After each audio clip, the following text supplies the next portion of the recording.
Unsung Heroes. My name is Mike Mercadal. I host an in-studio podcast called Zeros on Heroes where I interview people about their heroes. But this is Unsung Heroes where you guys get to be the heroes. Thank you all for being here. Happy Pride, everybody. Happy Pride. Oh, I see somebody walking in the back. Joe Gorman, you're going to put your name in that bucket, baby. Ladies and gentlemen, we're recording. It's a special day for us. We're here at the Creek in the Cave in Long Island City, Queens. Upstairs! We are upstairs! They've let us out of the basement. We've come out of the basement for... what was that look for? Yeah, Mike, we've come out of the basement. We've come out of the basement. Come right out of that basement. I think that's what comedians do. I don't think that comedians don't come out of closets. They come. It's our Pride show. Ladies and gentlemen, this is Unsung Heroes Pride Rock, and we have been taken over. Hostile takeover. They were very nice enough to volunteer and be nice to us. You know him if you've listened to this show before. Brendan Gillett and John Smith. Yay! It's me. It's you guys. And also me.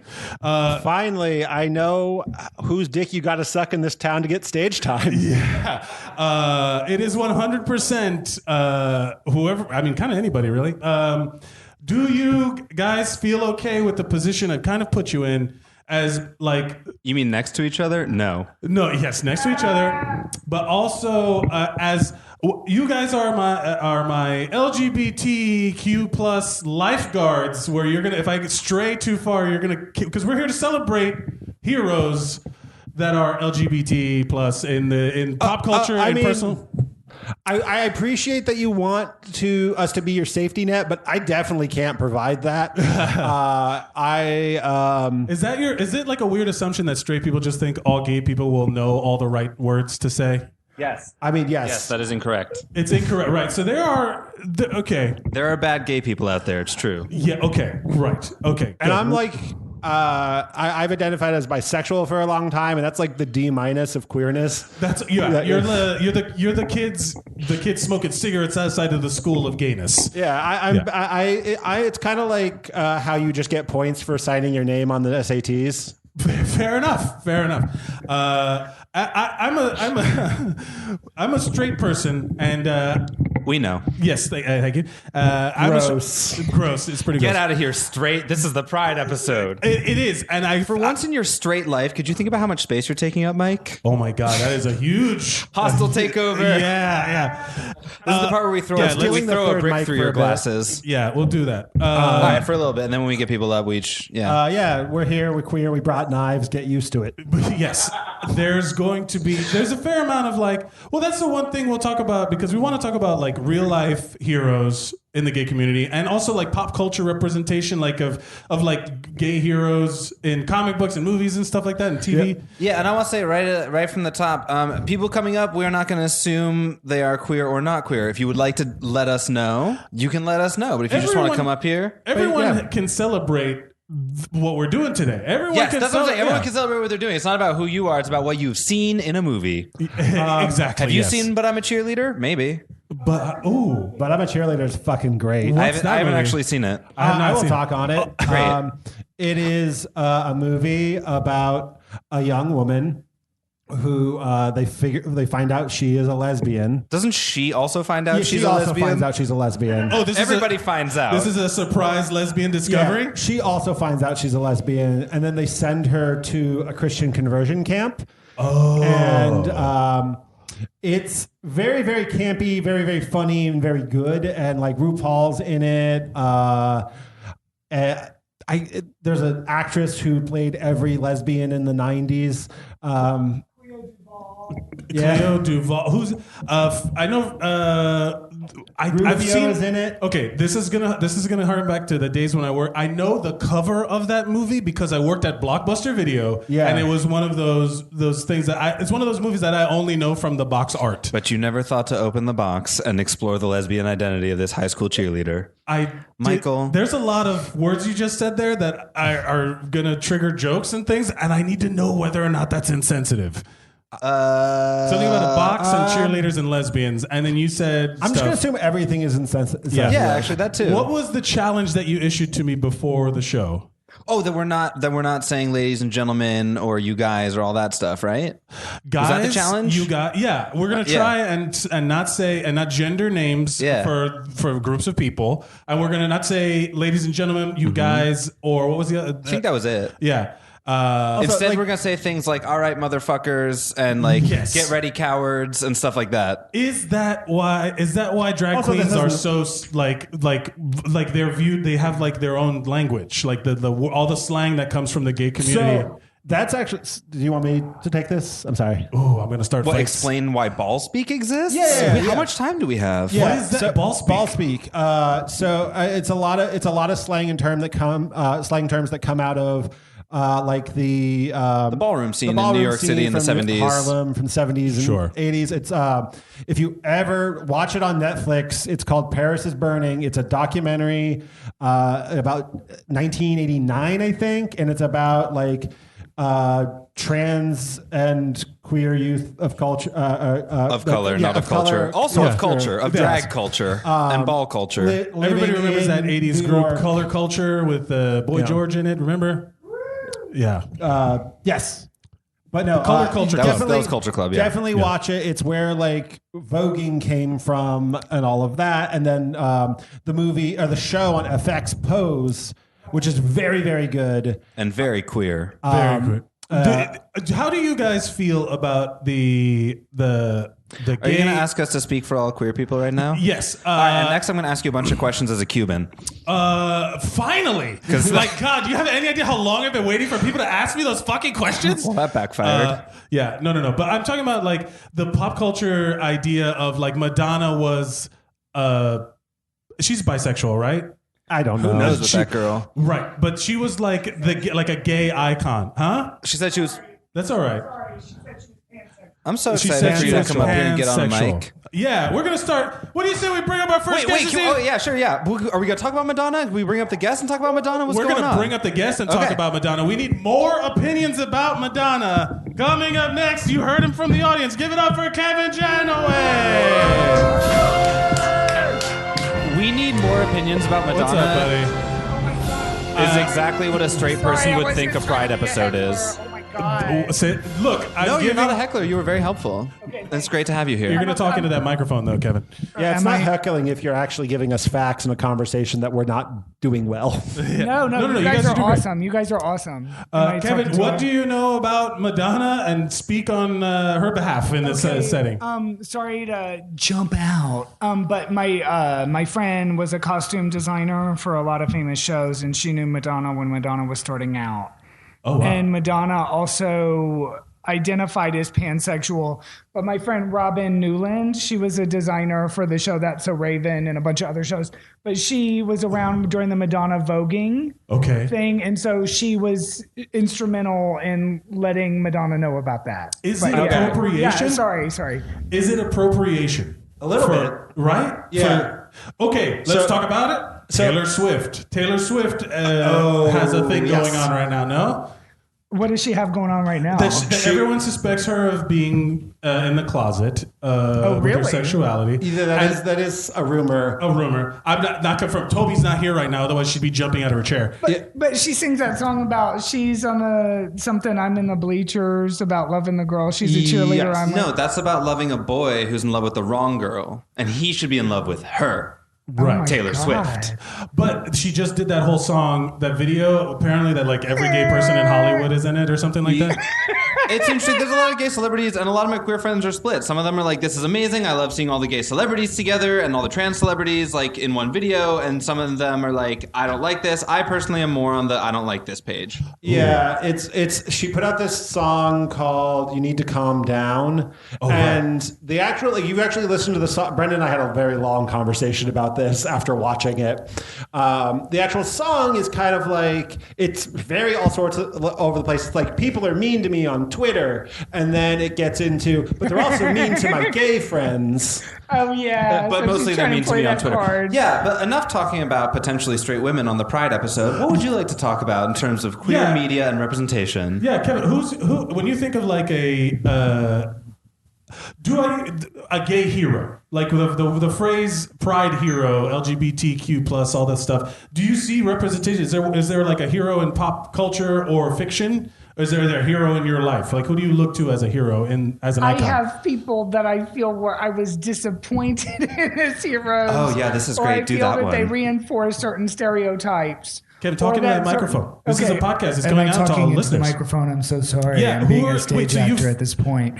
Yeah. So you feel let down? Kind of. Okay. Can I make a confession here in front of a live audience? Yes, Yes. absolutely. Okay. You know who I was really for with their LGBT activism and exposure and knowledge of finance, but then they totally let me down. Knowledge Was of it finance. Suze Orman? America's sweetheart, Susie Orman. Oh, You have got to stop using your credit cards. She said that shit, but she was never trying to interview anybody who was like underpaid at their job so their boss could be a billionaire. She was never trying to interview anybody who had like realistic college debt. She was always interviewing people who had some like $100,000 a year job and could make choices.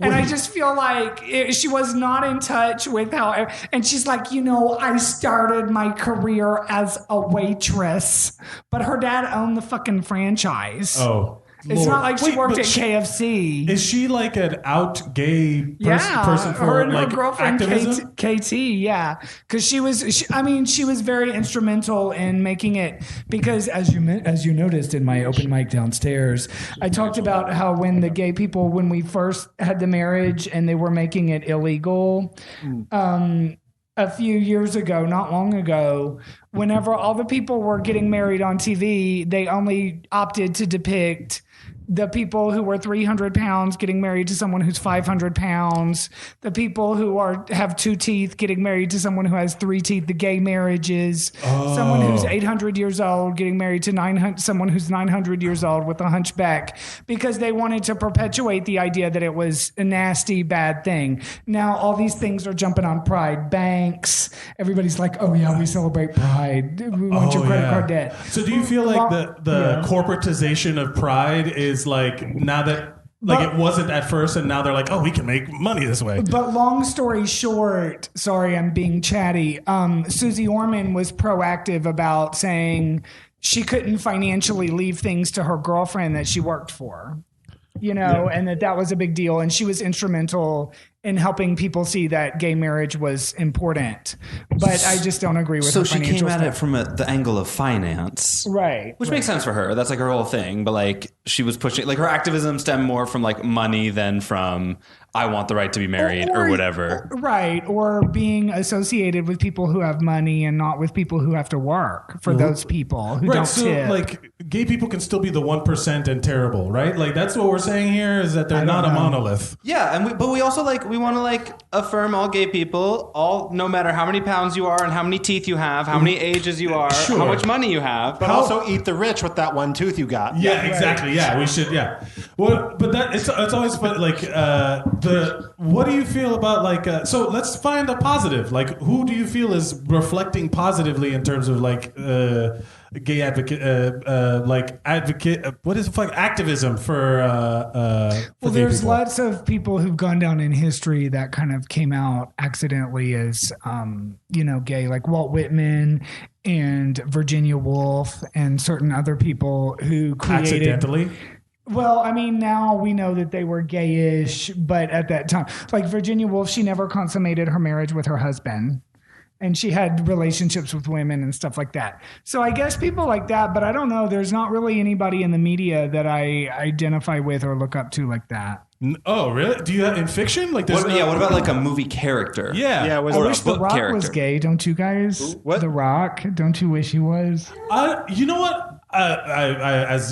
I like that him and his wife have like a nice family unit. Like they tried to make that guy seem like such a monster, but now he's like just married with kids and he's like a wholesome dad. And his daughter was Miss Golden Globe this year at the Golden Globes. You saw that? I did not. Yeah, Mike, that was his daughter. What? Mike, the question was directed to us saying, do you wish The Rock were gay? And you said, I love that he has a wife and kids. I do. Well, I'm also straight. the host of this show, but yeah, how about you guys doing your jobs as a lifeguard to keep me from making these mistakes? mistakes. I'm trying. We're at least going to call you out. Yeah, do Drag it. We're not here to help you. We're just here to drag you across the stage. Yeah, we're all about call-out culture. That's right. Stay tuned. Someone will be fired. Well, that's I think actually part of what's so hard about being like being disappointed in so many queer celebrities is because we hold them to a higher standard because they're queer, and That's then true. we like refuse to forgive anything. So then they all disappoint us. Queer icon, The Rock. Okay, speaking of queer celebrities, I'm sorry I had Tourette's and blurted out Clea Duval earlier, but she was in But I'm a Cheerleader, and she was a lesbian actress. My friend dated her. Which And one so is she? She was the one in But I'm a Cheerleader that Natasha Lyonne fell in love with. Okay. And she was in Yeah, okay, that's the one I was talking about. She's a lesbian in every 90s movie. And she's a good actress. And she was in Argo, and then that's the last thing I saw her in. Yeah. But she was always around as like a gay actress. Was she a lesbian in Argo? No, she was somebody who was kidnapped with the So brave. terrorists. I forgot it was Natasha Lyonne. Yeah. Yeah. Oh, And wow. people say she's on drugs, on Orange is the New Black. That's what people say in real life, that she's like fucked up. Isn't she in recovery? Like I thought she was. Yeah, she I has don't know. a whole she has a whole history of it. I listened to that WTF way back in the Yeah. day, and it was very She's very got good. a crazy life. Yeah. But let's get back fictional characters. Any queer yeah. fictional characters that you like. I understand there's shit. not a lot So to this choose is like leading up to a bit. Ursula I from gotta The think Little of- Mermaid. Oh. Oh, Ursula, yeah. And she was Scar from The Lion King. But Ursula, I want to point out that the drawing, the illustration was based on Divine. Yep. From the John Waters movies. Yeah. They based it. So are we? I do not like doing this. Are we saying Ursula is a gay icon? Absolutely. Yeah. Okay. She was All right. based About off of body design. language. That's the thing is, there's a lot of people who get called gay icons that they themselves are not queer, like Cher and. But But like a lot of because I don't actually know the reasoning of it. I can't speak on this. What am I talking about? But yeah, there's just a lot of people that get called gay icons that are not like Carly Rae Jepsen is currently now a very really? popular queer Really? icon, and I don't know. Maybe she is queer. I don't actually know. Wait, the call me maybe. Here's my number. Call me maybe. Yes. girl? Yeah, she has a whole ass career. She has a whole ass career. She also has a I love Cut to that the little feeling, Carly- baby. She has that video with Tom Hanks, and I watch Right. everything that Tom Hanks is in. Right. I gave Mike a playlist after he asked me to do this called "Songs That Make You Gay." We're gonna go to it. That is one of them. It's very much my taste in music, so Did deal you with that. Oh, where did you send it to me on? Probably your iMessage. Here we okay, go. speaking of gay, okay, I want to say the people, Victor Victoria. Have you all seen that movie? Oh, with Julie Andrews. Julie Andrews was great. I mean, all the people in that movie. Blake Edwards, the great director who also directed Peter Sellers. Blake Edwards, he's not really gay, but he could be a gay icon. He was a great I was gonna director. say, what do you we also want recommendations of stuff that you think is good and has gay people in Yeah, it. because what is it? Blake Edwards, he directed Victor Victoria. He was married to Julie Andrews, and then he also directed all the Pink Panther movies, not the cartoons, the one with Peter Sellers.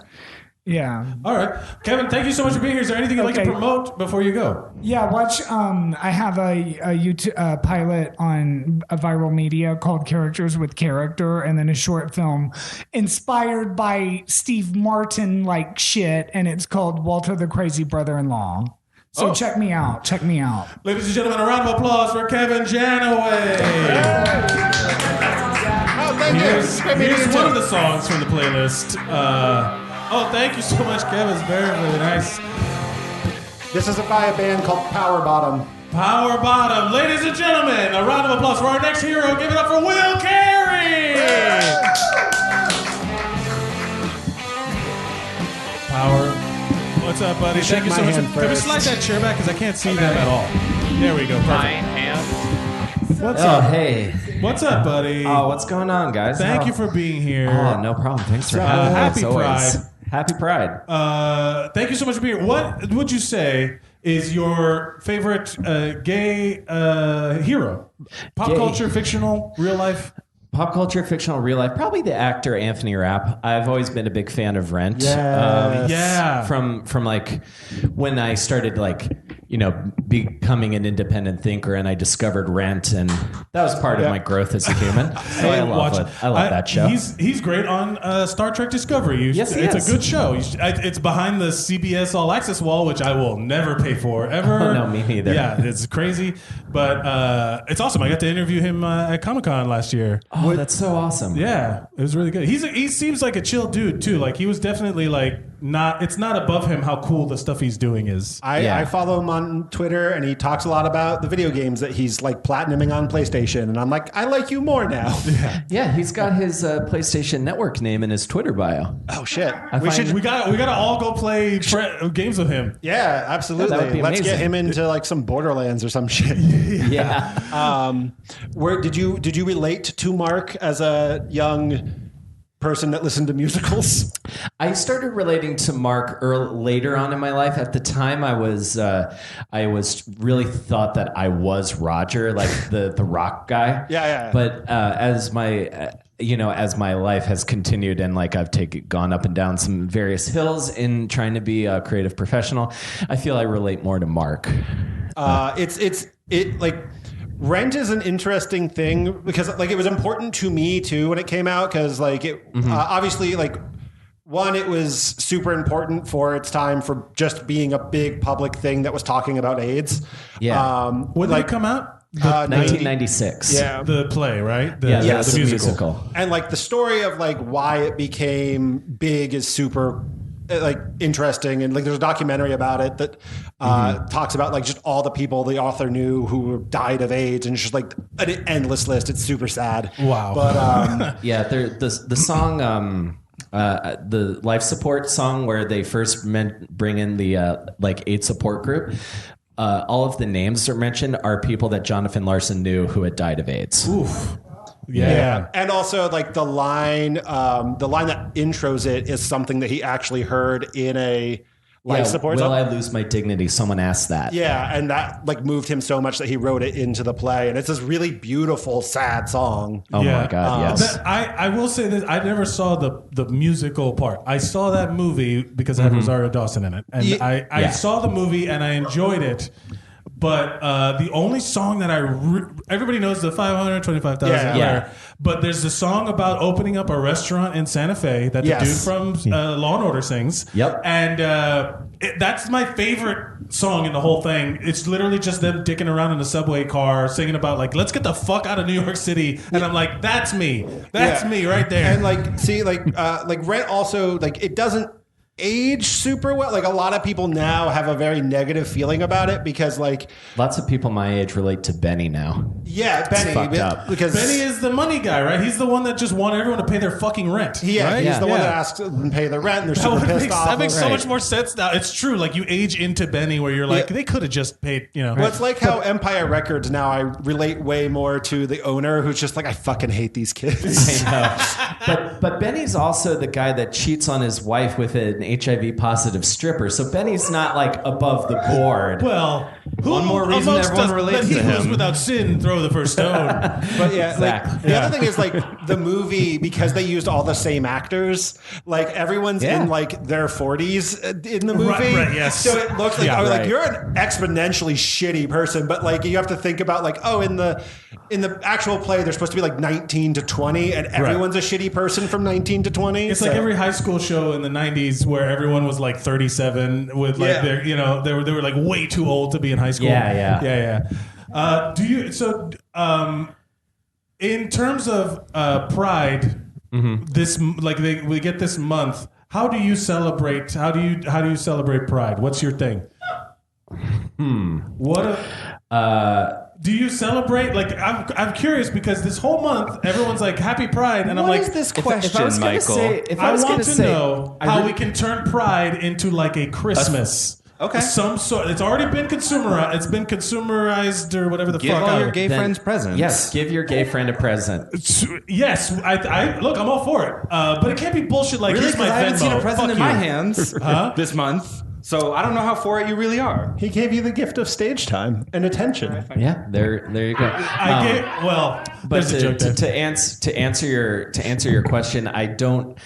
really celebrate Pride because I think it's not for me. So I just am like, interesting. That's kind of how I think. Like, I don't want to try to make the gay community's thing about me. So I'm just like, I'm just on the sidelines going like, A true ally. I'm on the sidelines ally going, who yeah, knows his fucking go like, place. Fuck yeah. So I'm just like on the side going like, fuck yes, go you and you and you and you and you and you. It was a You're great like one of the, you're like reference, the by the way. people at the next to the marathon that as they are running, you have a sign and you're like, keep going. Or Exactly. whatever. Here's water. I'm just like, here's some water. You Hydrate. can continue to be. Yeah. I think for Hydrate your gaze. You know, like it's a big sign. Yeah. I think, oh, come on. That was funnier than you. I come on. mean, I think that's a good T-shirt. Hashtag hydrate. Yeah, and then just gaze. hand water at the Pride Parade. Yeah. Yeah. I mean, hydration is important. Yeah. You know, June's a hot month. Guys, I'm not saying anything wrong. What are you looking at over there? What's happening? okay, you tell. No, last year I volunteered at the march, and John brought me water in the middle of it because look I at was that. dying. So yeah, And not just that, because of the way the city gets broken up because of the Pride Parade, it was impossible to take the train to go see him. Oh, no. And I was at the base, and I ended up basically having to walk the entire parade to do that. Oh, no. Wait, so you had to no. like follow the parade? but on the sidelines, yeah, not actually in the thing. And we weren't dating at the time, but now we are. Oh. All it takes is one bottle of water and a Cliff Bar. Yeah. I will That's how gay relationships work. Is that how that works? Okay, all right, cool. I've always wondered what It's the gay all courting food-based. process is. Yeah. Cliff Bar, bottle of water, you're in. Okay, cool. I get it. Yeah. I mean, that sounds like true love to me, man. It's pretty good. Do you have? Yeah, this is. I realize now we could make this much more embarrassing for you than the other way around. Do you? Well, do you have any recommendations for stuff to watch other than Rent that you think is a good supportive portrayal, an ally's support for Ally Gay media. support for gay media. Hedwig and the Angry Inch. Ooh, nice. Yeah. That's another great musical. We should talk If you about wanna bands too. Learn some shit. Yeah, we should talk about music. Oh, you're a music guy, so we should Yeah. definitely talk about that. You should also listen to the punk band Pansy Division. They're a Yes! very important Kirk queer Hammett? punk Yeah. band. They were on tour with Green Day when Green Day like first broke with Dookie, and promoters continuously were threatened, did not want them to open for Green Day. And Green Day consistently were like, we will not play, and you will have thousands of angry people if Pansy Division don't open for us. I love when people are true allies, like Smash Mouth. Did you see this year Smash Mouth tweeted? Oh my God, I about, did yeah, they see tweeted that. a straight pride parade. Fuck off. That was a wild sentence you just said. I love when people are good allies. Remember Smash Mouth? Smash Mouth's No, not Twitter remember. account. This year. Yeah, Smash Mouth tweeted earlier this year when everyone was going on about the straight pride parades. Smash Mouth tweeted, "Straight pride, go fuck yourselves." Yeah. And I really want Smash Mouth to come up with a new album that has the tone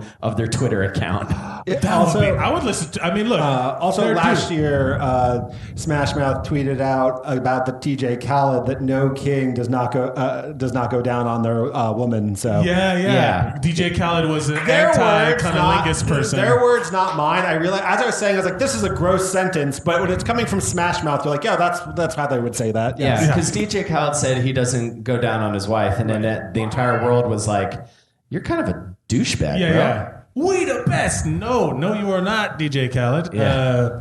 So I just want there to be like a all-star like a Weird Al version of All-Star where it's just telling like fuck the straight pride parade and eat pussy. Like that's hey the whole now. song. It's like, hey now, it's not all about you all the time. End of song. And the end. Exactly. It's 3 seconds long. Well, thank you so much for being here. Is there anything Thanks you'd like for to having me. promote before you go? Yes, my podcast. Hydrate your gaze. Hydrate your gaze. Hashtag. Hydrate your gaze. Hashtag. Sponsored by Aquafina. And promoted by Aquafina. Yeah. Double meaning there. My podcast, Between Awesome and Disaster, is on Apple Podcast, Stitcher, and Spotify now. Oh. Next week will be a 2-episode week. I have one with comedian Brad Hagen and one with comedian Sharon Paul. And episode 100 is coming up next month. Congratulations. You've been getting some great guests. The show's great. I've been on it. I was on Google my you have. episode. I love it. Between Awesome and Disaster. Ladies and gentlemen, a round of applause for Will Carey. Thanks, everybody. Thank you so much, Mike. Thank you. Thank Coming you, guys. up. Thank you. Coming up next, ladies and gentlemen, give it up for Joe Gorman. Mike, I want to say that your pride gift to me has been getting to watch a bunch of straight comedians like flop sweat and try to get through the traffic cones of saying the correct things. This is what this whole show was going to be to begin with. It's just a lot of navigating touchy subject. Joe, welcome to the show. What's up? How are you, everyone? We're good. We're all good. Everybody's good. Yeah. So far so good. Happy Pride, one and all. Oh yeah. How do we turn this into a okay, here's the thing.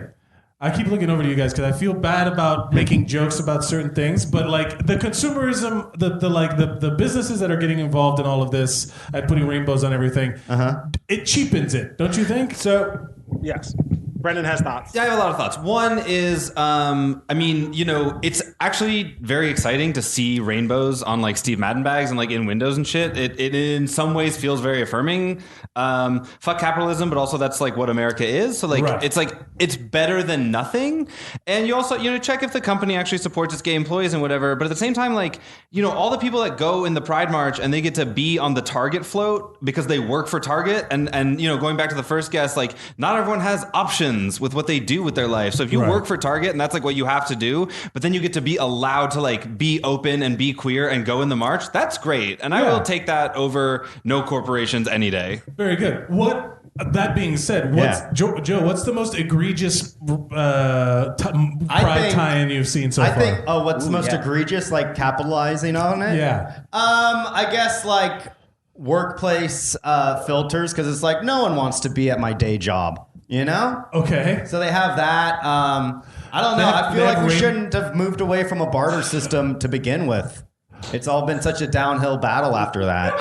Yeah. So you want to trade goods? I think we should. Like I have all these pellets and shit. And I'm just but wouldn't they be just branding? They'd be painting rainbows on their chickens and cows and stuff that they were trading. They're like, look how supportive we are. Yeah, well, I guess that's just the way. It would be pretty dope to see a rainbow cow. I like the overall message where it's like if you don't like it, you're such a minority of the public now that we don't need your business as much. Like the backlash is also good. There's no such in the corporate world, there's no such thing as bad publicity. But at the same time, like for Oreo to make an ad with a rainbow Oreo in it, that is going to get people angry and threatening to boycott Oreos, which again, yes, just feeds into their whole thing. They get the rainbow dollar or whatever, but like it's still in some ways is a like political action to do these things because there are people that will be mad. But Oreos are too good to resist, so no one can boycott them. Yeah, who's going to say no to Oreos? Where it's like, I guess I got to eat these gay Oreos now. Yeah. Do you have? I'm trying to think of the most egregious one I've seen, and a lot of them I think are like the financial industries, like the money people, because it's like they still like fund the Republican parties for the most part. That's what I'm saying. It's like, come on, dude. We also get this very like. This specific image of gay people is like, no kids, disposable income. All gay men want to do is like go travel and get a tan in Florida. And so like the ads we get are very much holding up that sort of thing. Yes. Yeah. I don't know. There's a comedian that has there's a bit about like how lesbians and gay people hate each other because a lesbian couple, they have to deal with $1.50 total. These two gay dudes are over there with their full $2. They're like, well, that's like you're already capitalizing on one of those things. But I do feel like the like what Joe said is that these companies are giant mega conglomerates and they're just pumping money back into like the Republican Party, which are like not, let's just say, not friendly. They're not allies. I don't like the Republican Party at the current moment. Yes. Not a fan. I said it. All right, I said it. Hey, hot topics here. I'm gonna wind up dead. This podcast coming out post-mortem, what baby. What happened if there was like a little red laser pointer?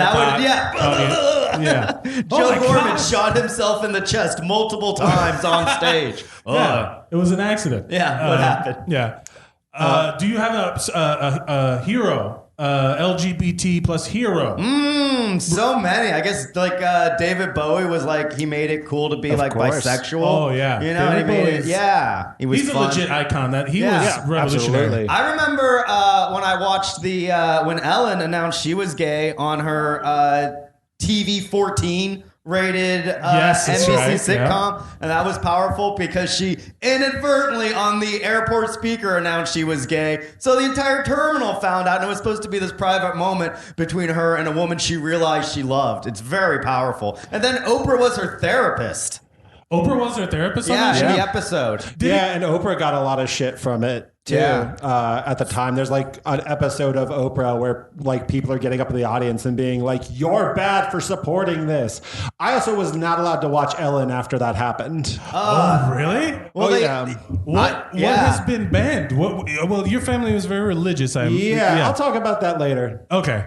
Yeah, I did. I was able. My mom was actually pretty cool because she was like, yeah, she's a lesbian and now it's going to be represented on television. I'm like, oh, all right, cool. So like, I think my mom paved the way to like setting a good example for overall understanding. I just stopped watching Ellen because it was like less funny because it became less situational. So that's why I was like, all right, this isn't for me anymore. Is it, do you Remember think... when it was called Friends of Mine? These Friends of Mine? It wasn't even called Ellen, huh? Jesus, how do you know so much about this show, Joe Gorman? Doggy, I'm all about like 90s, early 90s pop culture from a very limited perspective of watching cable TV in the Midwest. Well, I'm fascinated by how much you know about the show. Do you think that Ellen coming out, like some of the people viewed it as also like, you know how when like on the Brady Bunch when they just added a random cousin or something like that? Jumping the Shark? Yeah, do you think that was the jump the shark moment for Ellen's I don't know, show? because like it ended Creatively speaking, not in her life and what it meant to gay people, but Yeah, also like in the now show. now Because the writers had to have been like, what do we write about now? And they're like, well, I'm gay. It's like, oh, let's put that in the like show. that episode did well, but then it just steadily declined afterwards. But I mean, I don't know. I think it was also good. I don't know. Because fuck, I don't know, man. Right? Well, like who the fuck am I to even be like, well, as a fucking 34-year-old straight white man living in America, this is how the show should have been. I'm not in Ellen's mind, man. I don't know what was going on. You're not on certain segments of Twitter because that's all it is. Yeah, That's I'm all actually it is. banned on Twitter for insulting Donald Trump. You got banned from Twitter? No, not really, but how badass. I just don't you tweet. motherfucker. It's I too go, hard "Ooh." to tweet. Oh my God. What were You're you saying? better for it, for Yeah. sure. Yeah, I'm off the grid. What were No you one saying? knows what I'm thinking. So you think in terms of 90s sitcoms, Yeah. Ellen is a hero of yours. Who else was David gay in the Bowie. night? Yeah, David Bowie's Bowie. a good one. Like, you could have stopped at David Bowie. We could talk about that No, forever. we're going even deeper, man. And you know what? In comics, I remember reading a certain comics, The Midnighter and Apollo. Remember that Yes. series? What's that one? Yeah, Yeah, they were it's like still a going. Batman Superman analogy, but they were also gay and in love with each other. But they were also like super badass because Midnighter would fucking kill people with a baseball bat. He was the Batman? Yeah, he was like the Batman. Yeah, if Batman was super fucking aggressive. Yeah. Oh, wow. Also gay. Yeah. Well, more so. Arguable. Yeah. Silver Age Batman, very gay stuff with Robin. It was constantly a running theme. Yeah, they're always taking showers right. and stuff, Oh, calling yeah. him old chum. Defense of the innocent, or no, seduction of the innocent, and the Comics Code Authority, and all that. Oh, That's right. all yeah. gay panic. Well, that was the whole thing also on the TV show, like that it was like apparently like debaucherous sex was happening all the time on the like with all of the cast of the Batman TV show. Adam West wouldn't remove his cowl. Yeah, like, well, but I heard that they have like there's like a is it a doc? I saw something like a one of those YouTube documentaries about like talking about how fucking wild it was, and they were all just like having orgies and shit. When they came, did it like get a splash that says "Bam"? Yeah, Kapow! Splat! Yeah, it would be poof, and then it would just be it was gross, cartoonish amounts. What? Remember that episode of The Simpsons with John Waters? And that was Yes. that Yes. was a great Simpsons episode. And John Waters just played this cool guy who worked at like a vintage shop. And then That's a but then great like one. Homer started freaking out when he found out he was gay. But, And like my favorite one of those, well, besides the steel mill part, but when he sits him down, in front of this Laramie the cigarettes. cigarette things, and he's like, it's like, you sit here and you look at that, and he's like, well, how do you feel now? He's like, I kind of want to smoke. He's like, what do you want? And he's like, anything slim, and he's like, no. Yeah, no. The steel mill part is literally one of the funniest, most iconic moments of just like we work hard and we play hard. My favorite hot stuff coming through, and he's wearing cut-off shorts. How do you feel about The other part is my other favorite joke in that is just at the very end where he's like, "Is the whole world gay?" And then the one hand just pops up in the crowd and goes, "Oh, be nice." now? I do have to ask this because I almost did it.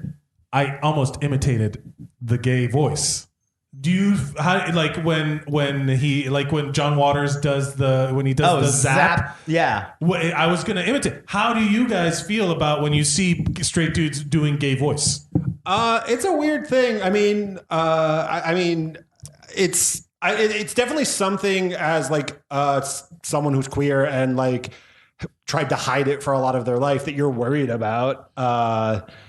So I don't know. It's also at the same time, I also like a joke and like laughing. Yeah, I mean, so. it depends on the spirit. I would imagine I the think spirit. if you're doing a specific quote and you're doing it respectfully, and you're doing it well, fine. Like what if I just nailed the John Waters impersonation, and then it's like, oh, zap.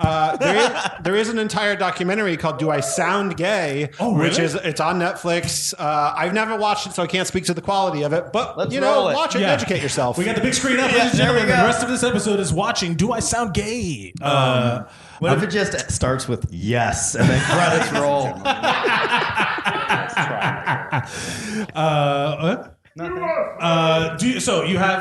What are your recommendations? So you have David Bowie, of course. You have Ellen's reveal episode. Yes.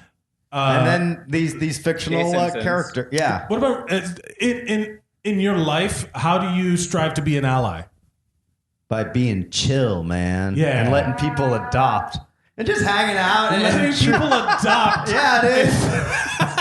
Yeah, like it's just up live to their you. You're standing at the adoption agency and you're like, you can take a baby. You I'm can't. like, go You can for take it, a baby. dude. Yeah, man, knock just- yourselves out. Just super chill, man. Just take Yeah, man. however many babies you want, man. Just hanging out, treating people like people, using the right pronouns. Ooh, Fucking yeah, that's hanging good. out, man. You know, just kicking it. Just- having a good time. Yeah, because the ideals, I always picture like and I understand this is a straight white logic of it's like we shouldn't need all of these days to commemorate. Like Pride should just be all the time. Pride should be every day in our heart. We should Because always be it's- proud. We should always celebrate Black History Month, and every day is Father's Day. Yes, sure. Yeah, I was man. with you. Well, I think I could like streamline the entire Hallmark holiday cards with one long ass card. Yeah, just the universal greeting card. The Happy universal Pride, Father. the universal card. Yeah. Just off of that real quick, someone on the stage, Brendan Gillett, has a whole poem about celebrating Pride all year round. Oh. And it's worth listening to or watching him do a video of it if there's one existing. Oh, well, definitely come to him, see him perform it somewhere Is it because in he's your fucking book great. that they can book, yeah. purchase? Yeah. The book called The Puzzle, Yes, the book, A Puzzle Still Made of Pieces, Yes, written by Brendan Gillett. So you have a whole poem. But what is the... Do you want to do it? No. Okay, what is it? But what, like, I don't know it. Oh, yeah, Yeah. fair enough. What is it, the premise? Like, what is the encapsulation of it? The encapsulation is I used to make a lot of jokes about different queer names for months, and I wanted to like solidify them into something, and so I turned it into a poem. And and the it's a idea is just bit. that like He's doing a bit, okay. it's just that all year is queer. Transuary, February, what I don't know, Jubai, Gay June. Jubai is I couldn't great. think of one for June. Yeah. They're mostly puns. They're- December. Oh, yeah. That's a Santa thing, right? For December. I mean, yeah, but you know, He's- also yeah. He's a polar bear, right? He's white look hair. at you knowing terminology. Is that Have what you it's been on called? the internet? No, but I am what people would call I've been hit on by people who like bears. Did they hand you a water Hell yeah. bottle and a Cliff Bar? No, that's why I'm not with them right now. I would be with them happily married. A new thing at the end of this, we objectify our guest and tell them what type of gay they would be. Can I guess first? Interesting. No, you don't get to fucking guess. We're gonna Okay. tell you. Okay. Okay. And then afterwards, you I tell us would- how close we got. I would like to know like what you want to be in your heart, though. You know, I But feel- after we say what we think. Is that now or later? Let us know when it's let's do time it to now. come to Yeah, the no, end. let's do it now. All right. Did you have an answer, John? You'd be a radical fairy. All right, Sorry, I do have an on, answer. man. That sounds so much fun. Wait, I'm learning new terms. What's a radical fairy? Radical fairies are this group of queer people who are always like in the forest and camping and like fun. in touch with nature, very chill, probably doing drugs. Don't want to make assumptions about what you're doing, but like if you want that, that's there. Radical fairies. Are you saying Joe gives off a chill, Radical fairy vibe? Yeah. Okay, good. Oh, right Letting us on, adopt man. kids, using pronouns right, all of it. That sounds great. Joe, do you agree with this Yeah, breakdown? I was gonna say like some kind of like pot-bellied pig thing. You were going to be the pot-bellied pig Yeah. of... I don't know like the Okay. term. There are- Well, yeah, like if you're like a bear, then I would be like a little pot-bellied pig. Fair enough. There are a lot of animals. Pig is a very different thing, though. Oh man, Google image that search it with sounded your safe almost search off. cautionary. Urban Dictionary, everybody's going to be like, what the fuck is that? Click, click, click, click, click. Google But image safe pot-bellied search off. pig. They're like the Gay little pig. domestic kind. Wait, Google image search, safe search off. They're like, take safe search off and type in gay pig. No, everybody listening right now, except my mom. Do not. If you are 18 or over. My mom listens to the show. There is a jockstrap company called Nasty Pig that services it's like sexy underwear for gay men. Oh, so that gives okay. you an idea of what a pig would be. Yeah, you know what? Straight guys don't get a lot of like sexy stuff like marketed towards for straight dudes. Like, there's none of that stuff. It's just I like, can point you to some jockstraps. well, that's our sponsor for this episode. There's, Hell yeah. like Under Armour always has like ripped dudes with huge dicks in their ads. But it's not that. But Is that's it not, Michael? Is it not? It's pretty gay. But what I was gonna say is that I'm it's saying not it's like pretty nice. straight. But it's not like what do we got? Like MeUndies or something. Like, well, they're not like nice. It's all like Under Armour, like fight your dick off or whatever. You know, like And that's not my fault or problem. it's. You know what? Happy Pride. Sorry, brother. being Happy- straight sucks. Happy Pride. Radical Fairy. Joe Gordon, is there right. anything you'd like to promote before you go? No, I am off the internet, like I said. So if you want to find me, I'll be wherever you need me to be because I'm a radical fairy. I'll find out. Oh, we just summoned Joe Gorman. Ladies and gentlemen, a round of applause Thanks, for man. Joe Happy Pride. Gorman. Happy Pride. Oh, what's happening here? What's happening to your playlist? Would you like us to do an interlude where we talk about gay things we love in media? What I was going. Oh yeah, thank you. Yeah, hold on. All right, cowards, please stand by. Technical difficulties. Yeah, what is it? The Janelle Monáe. Yeah, Janelle Monáe is she's great. Ladies and gentlemen, coming up to the stage is Mara Soteria. Hello, Mara. Thank you for being here. I hope this doesn't get taken down by copyright stuff. I just had one from like 3 years ago go down because they're like, you have used a song from some random artist. You have if we talk about it, you can use like 30 seconds of it legally. Sure, I probably use more than that. I don't Janelle Monáe is pay. great. We have talked about it efficiently. Yeah, Janelle Monáe is great. Also taking this down as a hate crime, so... It's I was just absolutely listening true. to her song Pink the other day. It's like an ode to vaginas. Oh, okay. It's a That's lovely. nice. I don't know if you. Yeah. Oh yeah, I agree. Very good. The costumes in the video. Oh yeah. She has like the skirt like thing that like is made to culottes. I don't know. It's like okay. Why are you looking this way? I have no idea what you're talking about. Also, I don't want to look because, or I don't know if you're familiar with women's fashion. I mean, I didn't mean that dismissively, but Look at us tiptoe. for sure. Look I at mean, us you're not- tiptoe. no, not every Mark- gay man wants to care about women's fashion. No, it's true. Like everyone assumes the gay stereotype, but actually, like one of my I'm a friends. slob. So. Yeah. You like comic books. It's okay. Like, yeah. One of the guys I knew in high school when I played football with. When he came out, like we thought he was joking, like we thought he was fucking with us because he was just like the straightest dude. And then he was like, no, this is my boyfriend and whatever. And we were all like, ha, get out of town. And I we were mean, like, now yeah. the media has more normal gays. Like, I mean, not normal. Well, they don't present the stereotype. Not A bigger straight- range of queer characters. Yes. Yes. That's a more diplomatic way. Thank you. Yeah. Thanks. As a Latino person, getting to see like Speedy Gonzalez for years and then finally seeing like a normal Hispanic person like just living life was like I thought it mind was like blowing. Speedy Gonzalez was gay. Yeah. They retconned her. J.K. Rowling tweeted. J.K. J.K. Rowling. That's an interesting. Yeah, ooh, let's hot talk topic. about that. J.K. Rowling is always saying like, "Oh, by the way, Dumbledore was gay this whole time." Well, Hermione was character. black this whole time. Oh yeah, the Hermione Black one was funny in terms of like everyone who was like all of those dudes that were like pulling a quote that said her white face or whatever it was. Yeah. I was like, let her have. She can change it. It's her shit, you know. Yeah, I will say this with the Dumbledore's thing. If it's the last book that goes into his history with Grindelwald, getting some deep nerd shit now. Yeah. What do you think the show is? When I read that, it definitely was not at a point where I was like super comfortable with like talking about my own like queerness and shit like that. Sure. But and it's not something I was trying to read into it. And reading that book, I was like, this is fucking gay. They love each other. Holy shit. This is a breakup, is what it was. Yeah, it was like so a violent breakup. I will say that there was some subtext in there, but also, yes, put it in your fucking book. Right. It's like the George Lucas thing of when he starts adding all these special editions and stuff. You're like, I don't need to see this, but the original, like, you should have put it in the first run. But then, like, you know, some like even in the 90s, the 90s were super. Like every episode of Friends is pretty homophobic. Yes, there's a lot of stuff like that. I mean, they're guy friends, and if they hug, they're like, no homo, no homo. Every time they like hug. Well, they're like the whole like running joke about Ross at the first is that his ex is a lesbian now. Yeah, and they're all like, oh, like they're like that's just like they're like she's a lesbian now, and that gets like a 10-minute laugh break. And it's like, haha, you loser, not yeah. Oh yeah, and you turned her into a lesbian because you're not good enough. And then wasn't there a thing where Chandler's dad is a trans woman and shows up at Chandler's wedding? They and have it's not he played has for laughs, but it is burlesque.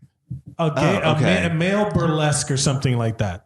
And is she a drag queen or is she like trans? Like what's her? Queen, a drag queen. Chandler's Dad was of Las Vegas. Chandler's dad comes back as and becomes gay. Yeah, or comes out as gay. Sorry, like you don't. I don't know the terms for this because I don't know what they called her on the show. But it was Morgan Fairchild. I remember that, like that she comes as a blonde lady. Does everyone? Am I crazy? I don't remember. Does that sound about right?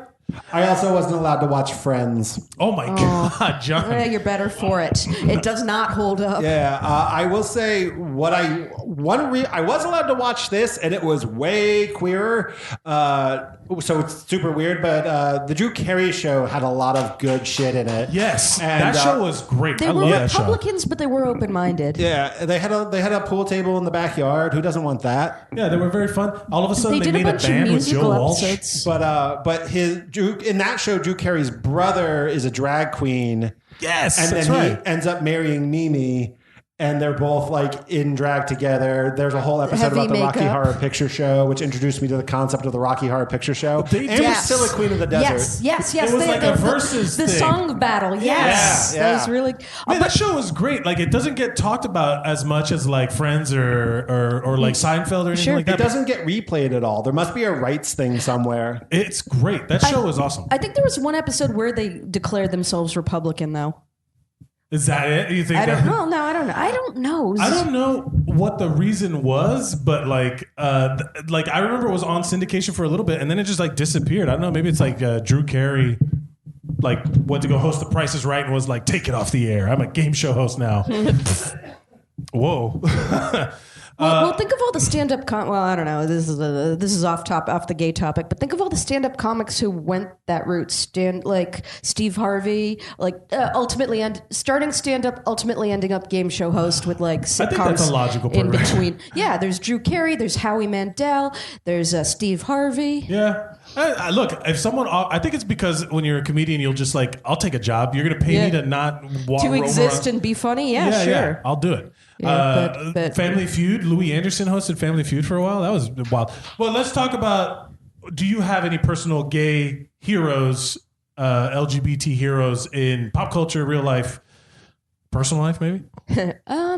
My favorite is RuPaul because, like, she. I read an interview saying she takes any pronoun you care.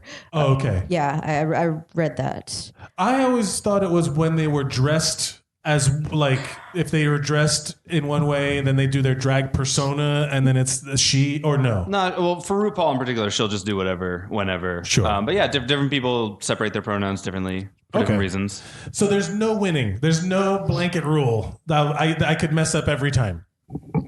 Potentially. Damn. Man. But it's not about winning or losing. I know. I just want to say the thing. I will say, like, people that care about their pronouns, they'll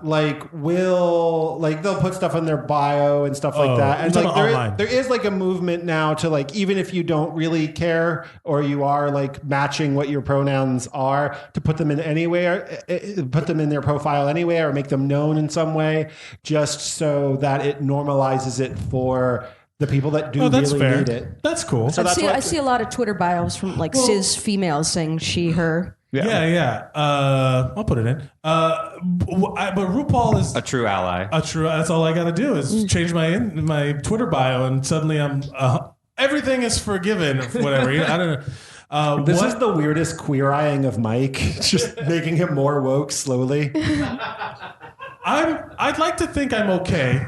Yeah, no, I'm not like problematic, but I'm also not educated enough. There's stuff that I just don't know, and things change, and I'm just I'm curious, but I also don't want it to be like, because there's always that thing of like answer for your culture to like black people or Latinos or gay people, where you're like, I don't have to explain everything to you, but I do feel like I need help sometimes, where it's like, I don't know the words. This is what's so interesting to me is like, I don't know, you realize just how differently different people's social scenes are, because like these questions that you have, I'm just like, what? Everyone learned this question back in 8th grade, Mike. Like, where were you? But like, no, and that's I was already an adult when you were in 8th grade, asshole. Like, come on. I'm saying we all have different friends and like different like scenes. But I don't know if this is in your expertise. I mean, shoot, we'll try. Yeah. Okay. I don't know. I've been thinking like, okay, so you know how a lot of white women will say they're bisexual, but it's like, well, I don't know if you're bisexual. Like, I guess you can't define a person's bisexuality for them. I'll take this one. No, this is offensive, and I'm leaving. Do you want to talk about it? Or like, you know, the stereotype of like, do you want to represent every bisexual, John? Did you hear? Well, I will say this to give you a second to answer. Did you hear that Rachel Dolezal came out as bi, and it was like, who gives a shit? I like the Rachel McCartney hot take of, well, I guess she really is a white woman. Well, that's the thing, is that she did that whole, what is it, transracial thing? Good. That is not good. Yeah, so she... And now she's bi. Where I thought this episode was going. Yeah. We don't have to talk. We can ignore Rachel Dolezal. Rachel Dolezal is like the Monty Python. She's like that's your personal hero. No. She's like the Monty Python Spanish Inquisition. She just bursts through the door. No one expects her. What were you going to say? Well, actually, so I can give you I identify as bi, I have for a very long time, and now I kind of just lean towards queer because it's just easier. Yeah. So bi people kind of often are like you're kind of in both worlds, but never in like what. So like straight people view you as too gay, and a lot of queer like gay people will view you as like not gay, like not committing, because you can just get into you can pass in a straight relationship sort of. Right. So it's like this weird bi-erasure. And if men say they're bi, it's always like, no, you're just gay. And if women say they're bi, it's like, no, you're just straight. Assumption being always that like they prefer men, which someone pointed out one time. And like, I think, you know, also like who you are partnered with and what you end up doing doesn't necessarily define who you are. So like you can be bi and a bi woman and never kiss someone else who identifies as a woman, and that's fine. Right. Well, we were talking as someone who has identified bi for a long time, I would introduce myself as that, and I learned quickly to not do that because people would just be like, "No, you're not." Oh wow. Yeah. It was not like that sucks. Yeah, that really that is. That does suck, because we were talking about it where I feel it's tied, like when you put labels on all this stuff, like I feel like it's so tied with your consciousness that we have no idea what like your why you are you, and that we're all just whatever. But I feel like it's so tied up with that it's like you're trying to put a label on something that you can't really put labels on. Like a lot of people got mad at, I love her, Stephanie Beatrice from Brooklyn Nine-Nine and all that stuff. Yes. Actually, I just saw her last night. You saw her last night? I went and saw the Lonely Island live show. Oh, it was man. fucking great, and they had her come out and introduce them. Oh, she's amazing. I love her, but she's married to a man. And she's very represent. She plays a bi character on the show, and which that show is fantastic, by the way. In terms of like, I love Captain Holt and his and his husband played by Mark Evan Jackson. They're hilarious. They're just like that show is super like unique in the sense that there's like two black dudes in positions of authority. One of them is gay, married, happy, does not play the gay stereotype. There's two Latina women on the show. Like at the same time, also, that shit never happens. Terry Crews is like an interesting study in masculinity, as far as like that's true. Strong and sensitive, equally strong and sensitive. He's non-toxic. He's non-toxic masculinity. He and then like he got into a lot of hot water with queer people like a month or two ago because he was saying something about how like children need a male and female figure in their life. Yeah, and I saw his explanation of it, and honestly, like the other thing is, I'm tired. I just don't care. Yeah, I think that comes from a lot of the people's harken back to tradition. I'm sorry, where it's like, we want traditional roles, but that doesn't mean they can't be a homosexual couple raising children. Yeah, and whatever. As long as there's a family structure. She said something he could learn. That's the thing is, you can learn. Circling back to the invalidating bisexuals thing, I was, I don't know. You know how, like, just in the past 20, 30 years, we've made strides. But I'm guilty of invalidating my bisexual roommate for being in a relationship when I was in college. I mean, I did it. You fucking monster! Get off the stage. Yeah. How did you wait? Well, no. When we did a roommate meeting, and she said to us, "By the way, guys, I want you all to know I'm bisexual." I'm like, "Oh, okay," but like I knew she had a boyfriend. I was like, "Oh, okay." And then later, like months into our roommate thing, she brought it up again. I had totally slipped my mind because she's in a relationship with a man. Right. And I don't know. She and her man were looking for the unicorn. Yeah. That's Mike, do you know what that means, or are you just saying, No, I'm just nodding politely until someone explains it to me. Do you want to explain what the unicorn is? The unicorn is the woman who joins a three-way. So if you're a couple, you're looking for the I've heard that referred to as other things. Yeah. Well, dirtier things? Yeah, my mom listens to the show. No. But there is when the guy gets pulled into the thing. I've heard that. Oh, the Devils. The Devil's three-way. Made famous by fucking Supreme Supreme Court Justice Brett Kavanaugh. Now everybody knows what a Devil's three-way is. What the fuck is? Oh, do you have a hero that you wanted to? We already talked about. Did I? Oh, I just RuPaul. I was going to talk about Drag Race and how that has been like permeating the culture and like everybody knows all of these. Well, also things RuPaul now. is brave. Like just being just being a pioneer. Really, like making it mainstream. It's really interesting because RuPaul like. This goes back to like Friends and homophobic language and things. Like RuPaul has gotten in a lot of trouble for transphobic language, but I think that like it's a holdover from when RuPaul was sort of the only like drag queen, gender bending celebrity who was in Spike Lee movies and mainstream things, and probably had a lot of these words thrown at her, and then is like doing a reclamation thing, but then the meanings of those have changed. It's like it's hard when like times change and someone doesn't change with them. Yeah. Yeah, and like and who has access to what words and whatever. It's all very complicated. Who transitioned in the 90s, and she still is kind of, got that hard. Yeah. The hard shut. It's a very different experience. Yeah. But it's also undeniable what RuPaul has done for like queer representation and visibility. Because think about Drag Race is just a good fucking watch. Yeah. Well, think about when she came out though, that she was not like famous yet, and then suddenly she breaks like with that song. I think the song is what made her for the Cover Girl. Yeah, that's kind of what put her. She was a black drag queen. And like in your face about it, and everyone was like, "Oh, okay," and it was like like you never saw that. Didn't she have a talk show in the 90s for a while? She did. So. Yeah. Oh yeah, she has another one now. Is it a podcast or a show? It's a pilot. Like they're like testing it out in a few markets. Guys, we gotta watch. Folks, we gotta watch the Drew.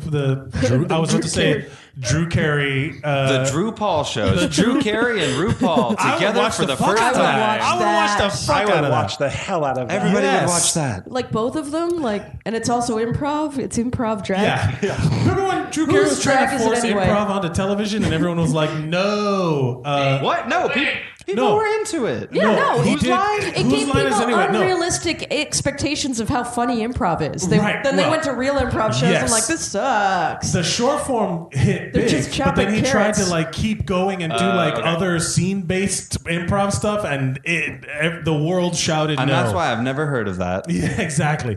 Mara, well, do we want to label Mara's gayness? Oh, I instantly regretted my choice in deciding to do this. But Yeah. It's up to you, Mara. I won't be offended. It's okay. You have one? Okay. Yeah, you're like a 10-cat lesbian. A 10-cat. 10 cat. You're an academic, which is true in real life, right? Yeah. And you It is true. have 10 cats, and also you're a lesbian. Yay. Yeah. Did he nail? Maybe a 10-cat pansexual. But mostly the cats are what's the 10 important. cat thing is the key there. I 10 believe. cats. Yeah. Mara, thank you so much for being here. Would you like to promote anything before you go? No.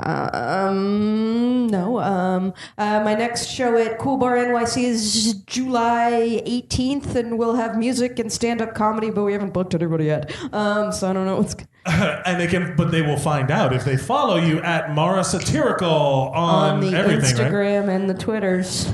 Ladies and gentlemen, a round of applause for Mara Satirical. Coming up next, a round of applause, ladies and gentlemen, Chelsea Connor. What song is this that we're listening to? It is Heavy Cross by The Gossip. Oh, you're just gonna stand? Yeah, I think that's a better move. Also, I'm going to stand on their side of this. Oh no! Is that Have I problematic? done something to offend? No, we love you, Mike. Oh, thank you so much. We're fighting you now. I just feel like it's Pride Month, so it's just fair. Yeah, you know? just get on their side. Yeah. Did you bring water? I didn't. Hydrate your Water at the gaze. Cliff Bar? No, but my tab's open. You can just help yourself downstairs. Ooh, even better. And there's the gay pride Christmas we've all been waiting for. Yeah. Chelsea, thank you for being here. Do you have, you've been listening to the show? Let's get into it. Let's talk about gay stuff. What gay stuff do you like? Yeah, what gay stuff do you Characters. Oh, well, but my Like favorite... in a movie, yeah. My favorite hero is Jimmy McMillan, and you might not know who he is, but he's the guy who ran on the Rent is Too Damn High party in New York. The rent is too damn It's high. a throwback, right? So he famously in the gubernatorial debate was asked, do you support gay marriage? And he's like, you want to marry a shoe? I'll marry you. And so I think he's a hero, like an unsung hero, basically. Oh, no, that fits sorry, the is show that a pun? perfectly. Wait, he said he wanted to marry if you want to marry a shoe, you can marry a shoe? Yeah. He's like, I great do feel guy. like that's the positive version of when, real homophobes are like, what, next we're going to let the guy marry his horse or something? You know, I feel like that's the positive way where it's like, yeah, let the guy marry a shoe. That's the dream, though, right? Marrying a horse. They're so beautiful. Yeah. They're So very- shiny powerful. tails, you know. Yeah. I've dated a couple horse girls. You know you know what I'm talking about? Those horse Girls girls. who like horses. He's not being mean about how they look. Thank you. I appreciate that No, I'm talking clarification. about they were raised with horses. They're obsessed with horses. It gets weird. So the Rent is Too Damn High guy is your gay icon? Is your gay Yeah, hero? he's got this white beard. It's awesome. You gotta check him out. Does that fit? I'm gonna go with it. That sounds good. Yeah, absolutely. What happened to that guy? Because the rent is too damn high. He got evicted.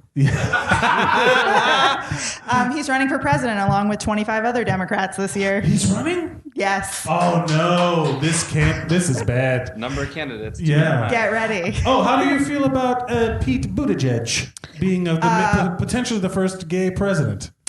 I think it's interesting. I'd really like a woman, though. You know, personally, I just feel like Sure. I shall be clear. Identify as a she, her. Okay, I recently got okay. that wrong in a staff. It's a new thing we're doing at staff meetings. You identify your pronouns before you speak.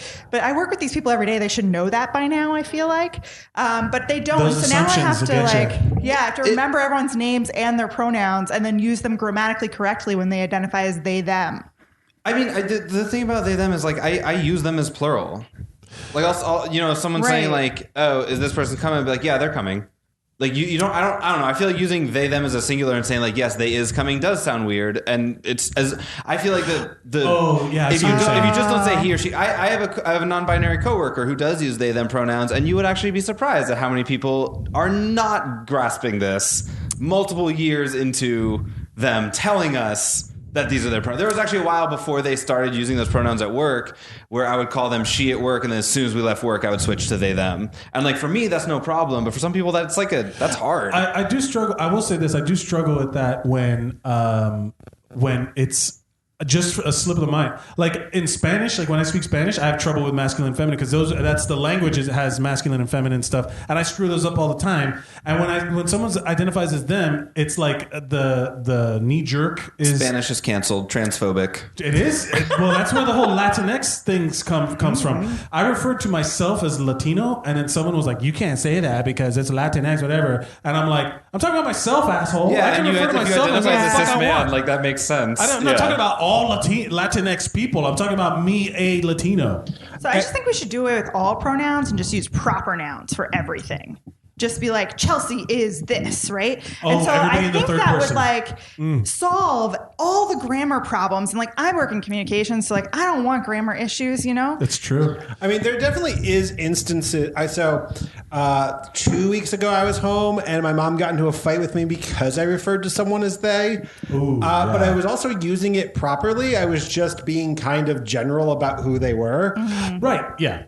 I just did it there. Yeah. I just did it again, like naturally. And Mom was like, no, you don't do that. The PC police are getting you. I was like, no, that's just how you can use the word.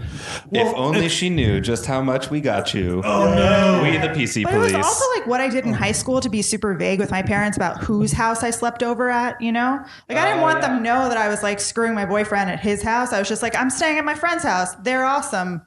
Yeah. Ooh, yeah, that's true. And I will say I do have, before the non-binary thing was more prominent, there was a lot of times where my gay friends would use they and them to not say boyfriend or he, or they would mask it that way. Right. And then so like I'm familiar with that. I cannot confirm whether or not that was what I was doing. I mean, I fuck with people all the time because I call Will, who was on this podcast earlier, my partner, and they're like really they like look at me first, and then I'm very quick to use the pronoun, and then they're like, "What?" No, I say partner all the time, and like when referring to someone, like someone's boyfriend or girlfriend or partner, like it's like it's just easier than to specify. And when I talk about, it's like, I'm looking for a partner that blah blah blah blah blah. Mm-hmm. I'm literally talking about like that's a relationship goal to feel like you have a partner in terms of like. I always say my boyfriend, and then I throw rainbow glitter at whoever I'm talking to. Yeah. But also, like saying partner and stuff like that is similar to what I was saying about people like cis people who use like announce their pronouns in their profiles and stuff like that. There are people who want more people to start saying partner because it normalizes it more. Because right now, if you say my partner, it immediately gets question marks up. Like, what's this person's deal? And then the problem is when someone is hot and they say my partner, blah, blah, blah, and you're like, this is great. And then he's like, yeah, she does this. And I'm like, damn it. Foiled again. Yeah, stop queerbaiting me. I mean, I almost do it because there's a certain age. Then I must be disappointing gay dudes left and right because I say it all the time. I can confirm, yes, you are for real? doing this. Oh, man. I feel like there's a certain age women hit in the workplace where it's like no longer okay to say like my boyfriend and I are hanging out at the club later. Like that's just too girly. Yeah. And so you're like my partner, even though we're not married, we're gonna be eventually. I think people's issue with that sentence is that you're at the club at a certain age. No word on you. Go to the club. Do your thing. Every time I think about that, I think about the Knocked Up and Craig Robinson's character, the bouncer character. He's like, I can't have a bunch of old bitches running around here. You know, I'm only allowed to let 5% black people. I mean, this is the only club I frequent. I love that scene. Huh? This is the only club I frequent, so I feel like it's okay. You're fine. Yeah. This is as good as it gets in the New York City, the Creek in the Cave, everybody. Yeah. What do you? So you're besides the rent is too damn high, people. Do you have that gentleman? Do you have like something that you think like presents gay people well in like pop culture and the media? Ooh, I mean, not immediately, but I have a question if I can transition. This is also Ask the gays. I asked the gays segment. New segment. So it was like LGBT, and then it became LGBTQ, and now it's LGBTQ2, the number 2, and I. And it's just how many more letters? We're just gonna get to ABC. I've never seen the number 2, but I assume it stands for Two-Spirit. I mean, the thing with it is like everyone wants to use a different set of letters and spell different things. Like one time I heard someone argue for quilt bag. What? That sounds like a slang. That is absolutely an insult. No. Is quilt bag Dan Savage? Okay. Yes. Oof, then I'm no longer in favor. That sounds like something you would... I don't like Dan Savage, but that's beside the point. The point is, what are you, what's your question? That sounds like an insult. What's the question? Why so many letters? Are you gonna like move on from the alphabet and just like? Well, okay. My friend is on the board of Pride in New York City, and they have gotten in like intense fights about this. Personally, because I can't speak for all the gays out there. Personally, I use queer to refer to everybody who would fall in any of those letters. And then I don't know, like that's why I really like LGBTQ because it's like lesbian, gay, bisexual, transgender, queer. And then but then people argue that like that puts everyone else in the queer category. So why not just skip all the L, the G, the B, and the T and just say queer all the time? I don't think I've said it the same this whole time, but what I'm going for is the LGBT plus. Yeah, plus is nice. God. I say I tend to just can bring it all down to queer, but then there are people who feel that queer has this long history of being a hateful word that people have used to hurt you, but then there's the argument of, well, we can reclaim it. And for me, it's definitely the most comfortable word because it allows for a lot of... It's a blanket term. And then people, there's like something to be said for there's a huge difference between being gay or being bi and being trans. And like those are two fundamentally different experiences in some ways. I'm not saying that we shouldn't be together. And I just think that, it's so individual. It's so unique. It's so individual. Yeah. But so then at the same time, why get lost in the weeds? Let's just be like, okay, it's all queer. Like just put it in the queer thing, and then you can like get individual with the individuals when you're referring. Right. I also find the term LGBTQ community really funny, as if like we all have that's what I'm saying. A message board and we all hang out on the weekends and like I know all of them and they all know me. Yeah, you're a monolith. That's what I'm saying. Like I always find it funny that they just like. Because they think of any group like women are a monolith and every woman has the same. Now, stereotypes or generalizations are true because they're generally true, but that doesn't mean the individual has to subscribe to the generalization. But like, it happens to me as a man, as a Latino, as a tall person. Like people make assumptions about everything. It's all prejudice. Well, the poor tall you feel me so hard on that because it's true. It's just on any definable characteristic that they can put you in a box. They will. As a tall man, I am fully against umbrellas. Yeah, because fuck those umbrellas. Everybody else holds them at the exact height to stab me in the eye as they're passing me. They're just literally eyeball pokers flopping around out there in the wind. But think about every time you ride the subway, that's like your ultimate revenge because you're just at crotch height with everyone sitting. That's not fun for me either. Yeah. Yes. No. That just fell flat. I got lost because I was thinking about the LGBT stuff. Like it's a difficult. The T Number 2 stands in there, for guys. LGBTT for the talls. There are tall gays. Get off the stage. There are tall. It's gonna be crazy. This is like that's called a giraffe, sir. Is it? Oh, I have no idea. Oh, that would be great. Let's do some new terms. But no. It would be great if that's the joke that gets you canceled. But like the thing is, it's difficult because you're in this group of people who generally have felt very outside for most of their life, right? And you're joining this group that is supposed to, or not joining, you are part of this group by just definition that is supposed to be very open and and arms open, everyone's invited, and then there's this small term for that is supposed to involve all of it, but that doesn't hit your exact identity, and it's such a personal thing that people are like, but what does this say about me? And it's just like if somebody like. We're all doing our best. If somebody says something to you and says like, "Hey, I would appreciate it if you did this," just don't be a dick to them and add it for them. Because look, I will be honest. Well, I have a bit about it. This is not I'm not joking, but like I'm joking about it. But it's like what they do to Latinos, and they lump all Latinos together. But I am very different. My culture is very different as a Cuban than a Mexican, than a Central American, South America, different countries, than somebody from Dominican Republic, Puerto Rico. Like they're all super unique. But it's not incorrect to call us all Latinx people. And like Asians get it all the time too. Like they lump all Asians together, but being Japanese is incredibly different than being Chinese and Korean. But like they just lump you all together. And this is not to equate queerness and race, but it's a similar thing. It's a similar thing in the how it's such a part of your consciousness. You know what I mean? It's part of your upbringing. It's part of like you deal with it internally so much more than externally. I think like I'm Latino all the time, but I'm only what? Yes, this whole time I've been Latino, but I'm only Latino to somebody else once they realize that in some way. You know what I mean? It's kind of the same thing. I feel like there's like generational gayness too. Like my boss is 63 years old and he's a gay man, and like announcing his engagement on Facebook was a big fucking deal. Whereas like my friends announce that shit all the time and they're much younger. I'm 30. And so like I feel like there's like generational acceptance of like what's okay. That was what a humble brag. What's it like to not be in your 20s anymore? Speaking of humble brags. No, I mean, 30 brought me an engagement to Will, so I'm thrilled with that. I support that. They're going to get straight married. Calm down, people. I refuse to support a straight marriage during this Pride Month. No, congratulations. It's great. Thank you. But like my coworker is bi That's got to be a huge difference in terms of like the old gays versus the young gays, because that happens in a lot of groups that feel like they haven't like earned their way into like this freedom.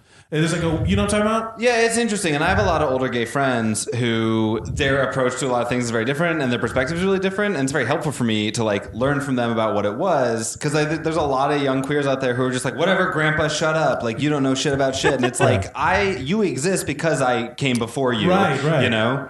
And like, this is not like to say that like teens right now have it better, because there's a lot of places where they do not.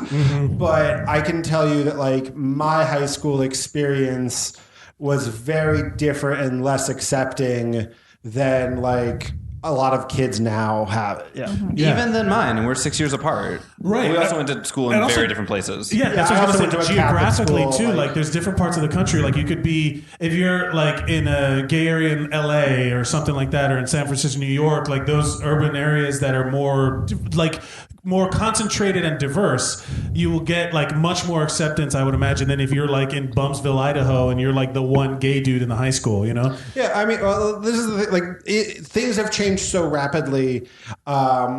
Brendan and I have been watching this clip from a 2003 masterpiece, Freddy versus Jason. Oh, yes. Yeah, we are. And but if you can swing this around, I'm not going to say the actual word because a lot of people have a lot of problems with it. And it brings a lot of pain to a lot of people. The F word? The F word, which I don't like calling it that either, because fuck is the F word. Yeah. But this is a worse dumb word. Yeah. But either way, hate F word. There we go. Yeah. That feels worse. Yeah. In my mind. We'll workshop it. We'll get there. Fuck. What's her name? The woman? No. The woman who's. Oh, Kelly Rowland. Thank you, Kelly Rowland. Kelly Rowland meets Freddie. I get Chelsea and Kelly Rowland confused all the time. Kelly Rowland meets Freddie, and he's like threatening her with his knives, and she goes, "Let me ask you a question. What kind of F word?" And then there's just a beat where like it's supposed to be like everyone in the crowd is like, "Yeah!" Oh no, really? Yeah, there's a beat where it pauses, and then she's like runs around in a Christmas sweater, and then literally she gets murdered by Jason real hard. It's really funny. That's a great clip. He hits her with a machete, and she flies like 300 feet into a tree and just falls down dead. That's what happens when you say the hate, F hate. No, word? It's bad. Let's all just stop. F word. Fate Let's word. go back to it. It's bad. In context. Context clues. You'll pick it up. I heard someone one time refer to it as the F slur. The F that's slur. good. Which I is like that. worse, Interesting. This is like one of my students, so like a queer person even younger than me, because as we established, I'm very young. Mm-hmm. Yes, yeah. Things change fast. Yeah. Anyway, do you have any more gay stuff you want to Yeah, talk I about? have Oh explain yeah, to you- well, yeah. like so much. So like I was born in the late '80s, right? So like gayness and openness about being gay like grew up as I did, similar to like computers, right? And so like now there's this whole new generation who's That's like, a great analogy. You're welcome. I actually think it's way more appropriate than you think, because I think a lot of the reason we have this acceptance is partially because communities on the internet were able to grow a lot more. Right. So like as this happened over time, like now there's kids who are being born and then like by the time they're 14, 15 are deciding, or that's the wrong word, so I'm going to apologize immediately, are coming out as trans women or trans men. And so I think back to myself at like 14 and 16 and I think, holy shit, how could I like know that about myself among like any other decision? And so I'm just, I guess, like querying what like that must be like now. Good right? pun. Good pun. Thank you. Yeah, querying. Come on. All right. It's super interesting, and I think the internet That's has basically really... what this. I should have called this show "Query," and that it should have just been a bunch of questions. Ask my gay friends questions into a microphone that we could have just had a conversation about. Yeah. What? So you're saying that it's like staggering now that they have the liberty to even have those thoughts. Like when I was 14 or 16, like I couldn't tell you what I was going to do for a living. And so like the idea of having like a thought process about my gender and coming out as a gender that I wasn't born as or wasn't identified as when I was born just seems so like hard to grasp for me. Cause like, how are you making those big life decisions at that age? Someone explained it to me because I'm a straight person and they're like, that's because it's not your thought to have. You know what I mean? Like you don't have that it doesn't exist in your brain. That's how my trans friend explained it. At the same time, I think but at the same time, it does, right? Like anytime you think of yourself as a woman, that's like that is the thought. You are having the exact same thought, exactly. And arguably for trans people, it's the same thought, it's the same feeling. But you never had to like deal with the incongruity of how people were identifying you and how you identified yourself. But on the like amazing positive side, you're entering college as the gender that you associate with. And so like that's an incredible thing too, because college is such a transformative like period in your life. It's like to be able to enter and just be like, I am a man is kind of powerful and amazing. Yeah. And I had a friend recently who is 27 and posted on Facebook that she's a trans woman and, is just coming out as trans and also just realizing it and said like, don't forget, it's never too late for any of these things to be your story. And like, you're not less valid if you come out earlier or later. Right. I love that people are coming out earlier in all ways, but like, it doesn't matter when you come out or if you ever come out. People who are not out, they're part of pride too. There's people who can't be out, and that's a sad state of affairs. And I know people like that too. And it's a rough one. But Chelsea, thank you so much for being here. Is there anything you'd like to promote? Wait, we gotta say what kind of yes, she is. Label her, please. Yes, You're please. a softball lesbian. Ooh, what is I'm sorry that? that I have so many like specific labels for men, and then for women, I'm like, you're a this lesbian, you're a that lesbian. I mean, yeah. Listen, we can only talk about the communities that we know. That's fair enough. Yeah. There's nothing you'd like to promote before you go? No, I'm not a comedian. So the Creek in the Cave's hydrate awesome. your gays. Yeah, the Creek in the Cave. Hydrate your Promote gays. your wedding. Yeah. Hydrate your gays. Come to our the wedding, Creek in the Cave. May 23rd. No, come to the Creek in the Cave. It's a great venue. Thank you very much. A round of applause for Chelsea Connor. What's this one? Ladies and gentlemen, give it up for Adam Suzanne! This is Beth Ditto, who is the lead singer of Gossip, but I just like Beth Ditto in this song, so it's on there. This is good. I like this vibe. She's a vapor. All right, people, it's Adam Suzanne. Hi. You're good. Beth Ditto likes to vape. She's a vapor? Yes, that's her claim to fame? It was on a Pitchfork thing, like a video thing, where they asked, it's the over underrated, and they said vaping, and she says, I vape on the subway. That is the and most she's still cool. Pitchfork article I could possibly there's think a of. whole video, web series where they just ask hipster icons if something's overrated or underrated. So we're going to ask you, queerness, overrated, underrated? Yeah. Definitely, it's accurately rated as awesome. Oh, okay. Adam Suzanne, the perfect ally. Adam Suzanne. I have the pronoun thing in my thing. Yeah, you do. I do. I'm he, him, sexy. Because I was gonna be he, him, asshole. So but I'm sexy. trying to raise my self-esteem, so I put sexy. All right, sexy. Let's talk about gay stuff in media. Who's your queer hero? Your queero. Laura Jane Grace is up definitely. From Who? I'm sorry. When they were talking about the what was it? I had not heard of the band, but I was thinking just the transgender dysphoria blues album. That is is fucking on that tremendous. list. What? I didn't hear. Me. And Laura Jane came out was transitioned in public, and it was just It's a fucking Against great Me? classic Isn't album that like too. that's like a hardcore band, no? Yeah, punk band from Jacksonville, Gainesville, I think, somewhere around there. So yeah, where it's very dangerous to be this kind of person. They put out this album called Transgender Dysphoria Blues, and it's a great fucking album. The title song's on that list I gave you. It's shuffling because I don't pay for Spotify. So okay. Fingers crossed, everybody. Fingers crossed. We get to it. It's like 28. It's really short, but it's really good. The next one's great too. Shape Shift with me, but Transgender Dysphoria Blues from a guy in a polo shirt. I clearly know punk rock. Yeah, it's great. That's a good answer. And also, so that Ice from American Gladiators. Ice from American Gladiators? It's Lori Fettrick. Okay, fuck the puppy episode for all the Ellen fans. It's a great one, but Ellen, there is an episode of Ellen where she is dating Nitro from American Gladiators. What? Nitro dumps her to go with Ice. Then Ellen goes on American Gladiators to joust Ice. And it turns out afterwards they both were gay. Wait, is this a fever dream? This is a real episode of American Gladiators. Shit. It's a real is jousting on American Gladiators. But she's in a straight relationship, or it's all gay? Ellen was in a relationship with Nitro, who is a male guy. Okay. And Nitro Clark. He's written 2 books. What and if given American a TED Talk. Gladiators was the most like progressive show because all this they don't use pronouns, they just go by their Nitro or Ice. In a way, they don't have honestly, in a way, but like the way the men and the women they got the same prize. And they were, the men tended to go on at the end, which was kind of, I guess, except for the second half of the first season, if you want to get technical about American Gladiators. As we are granular as fuck about which you do. Yeah, I can. But I just making fun of like how it's like someone named Laser. It's like, is that a man or a woman or not? Or non-binary? I know. It's funny because I identify like someone could just be like, yeah, I'm not binary. Just my name's Laser. I'm Nitro. Maybe, I'm Nitro. like, I'm not. I'm non-conforming. In our cyberpunk future, we will have gender-neutral names like Laser and Blizzard and Blizzard. Blizzard's a great name. What was that? Yeah, okay, I'll take Blizzard. Yeah. What is so you have like Ice as and Laura Jane Ice.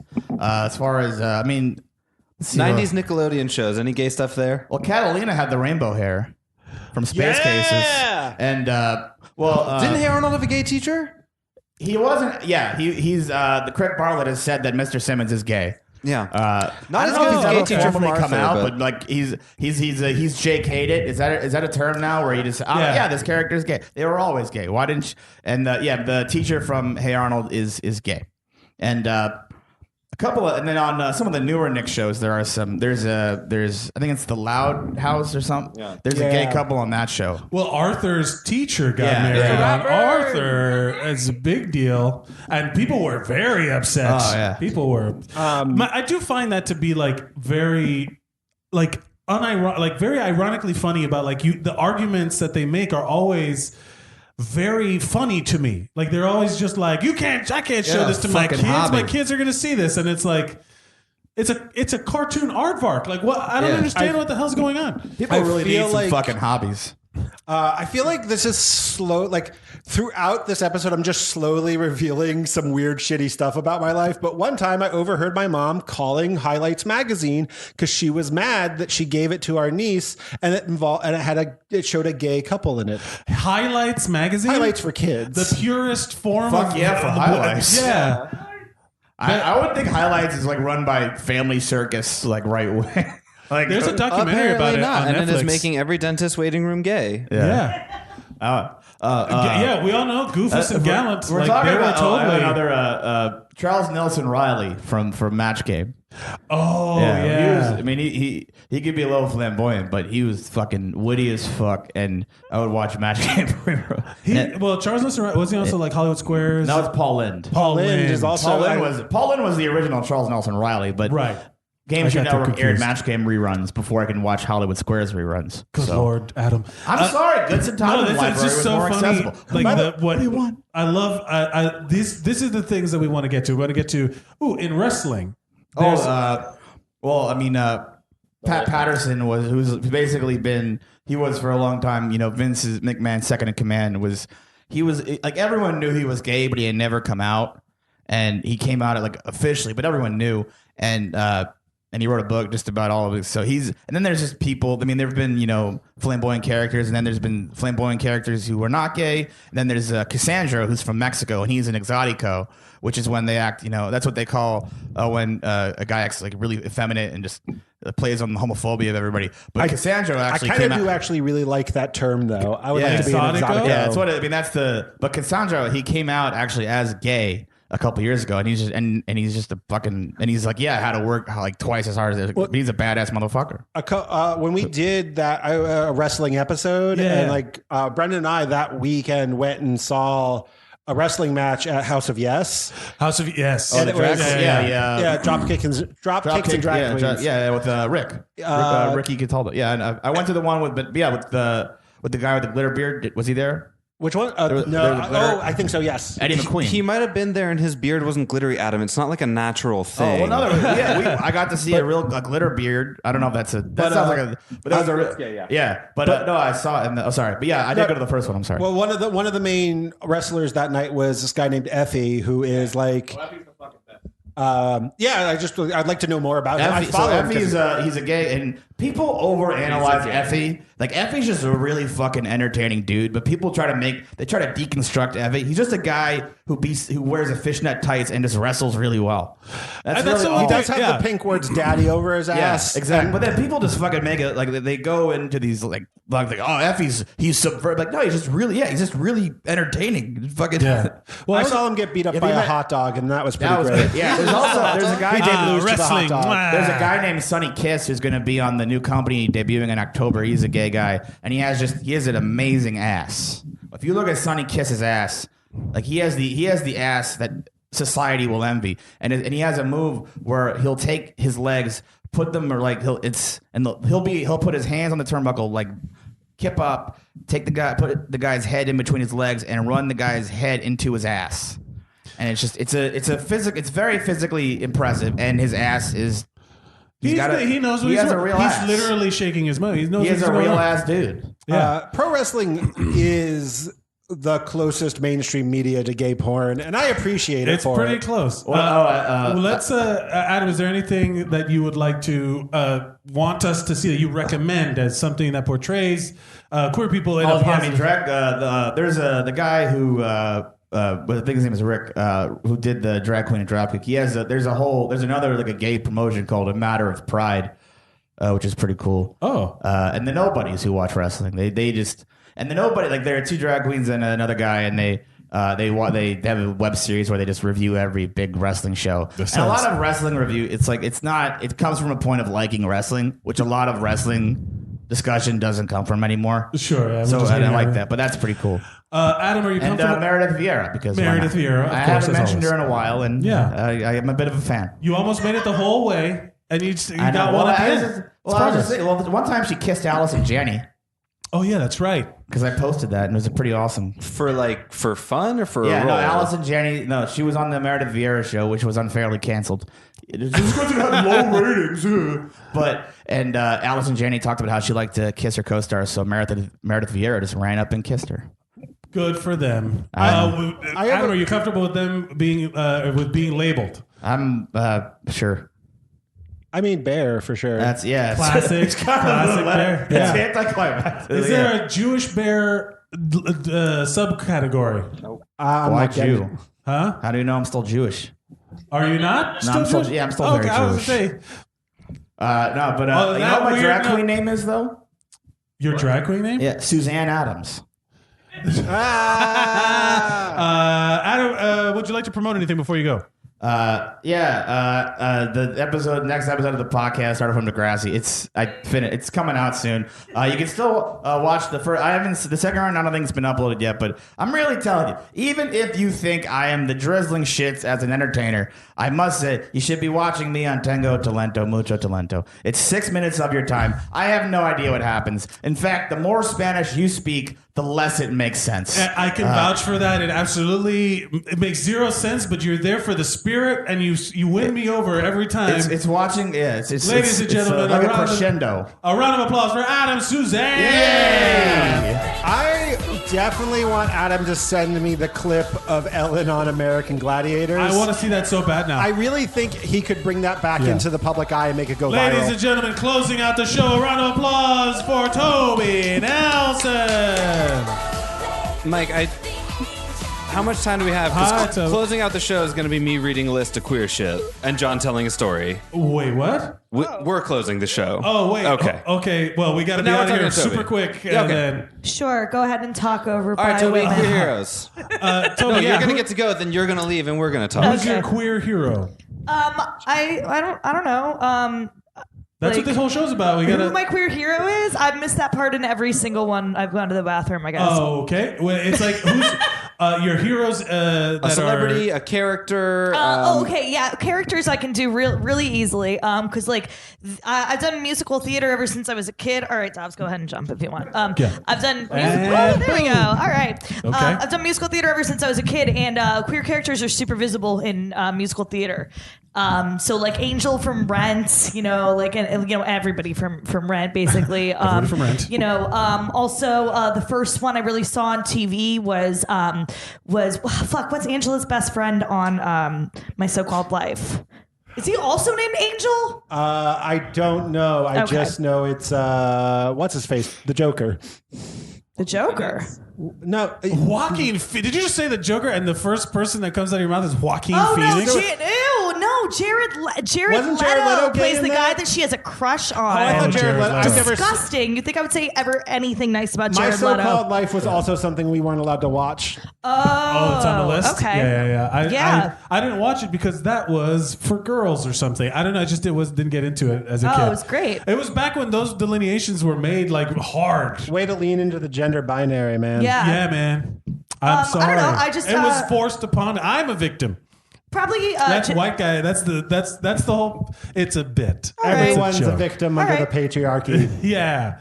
What were you gonna say? Anyway, so probably like I'm trying to think of like a famous person, but like honestly, it was probably this woman Joy, who was she was like a teacher at I went to Unitarian Church. Okay. So like Unitarian Church is. What? Isn't it super restrictive? No. Oh. No. I'm thinking of Seventh-day Adventists. No, yeah, where you can't eat ice cream or some shit. My mom is Jewish and my dad has no religion, and they just wanted us to go to like a church. Unitarian Universalist is like, what are you doing, Davos? Okay, I'm sorry. Okay. So anyway, Unitarian Universalist is like very, very, very liberal. They don't really have like a. Can you give them to me? Yeah, they don't really have like any kind of like religious doctrine. Like they just it's all about the spirit. Getting together and being cool with each other. Yeah, exactly. And like they're super welcoming to like queer folks. Like that was like one of like their main things. And so like our religious education classes were like, one year we did like, the life of Jesus just because that's interesting. Another year we did world religions. The next year we did sex ed. Oh wow. But we had this teacher Joy who was like very like butch woman, and she sang in like almost like a tenor, and she would play like male roles in the plays and stuff like that. And like her son was super weird about the fact that like she was obviously gay, and like everybody knew it. Like one of my friends was like, are your moms married or are they just together? And he's like, what? My mom's not gay. And like, we're just like, what, dude? Come on. But she was definitely like a visible, strong dyke in my life. Well, I mean, those are good to have in your life. For sure. At least to show the how old were you at this time? I think like we probably kid? met when I was like 9 or something like that, but we did plays together, and like she taught the sex ed class actually. Right. When I was like, started when I was like 12. Were there any characters that when you were in theater that you wanted to play that were LGBT? Of course, tons. Like I always wanted to be Maureen in Rent. So that's a like super visible one. Maureen? Which one's She's the one with the loud one with the song, like the like Idina Menzel. Yeah, that one.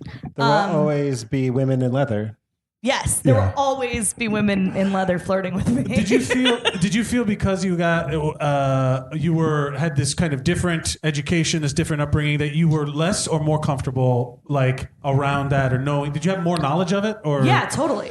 Since I've done theater since I was 5, like absolutely. It's been around. Yeah, and like I came out as like bisexual when I was like 12, also, like, which I kind of credit like I was talking like to having this like strong female role model like in theater and like in church, I guess, with me, you know. Well, that's a weird combination of things. I will tell you that Venn diagram of theater and church and gay is very specific. That's why I was so shocked that like you were like, aren't they really restrictive? I was like, no. I had that confused. Now, is there anything out there that you recommend that you think that this is a great portrayal of I already spoke about my love for Stephanie Beatrice and all that stuff. Love her so much. Yeah.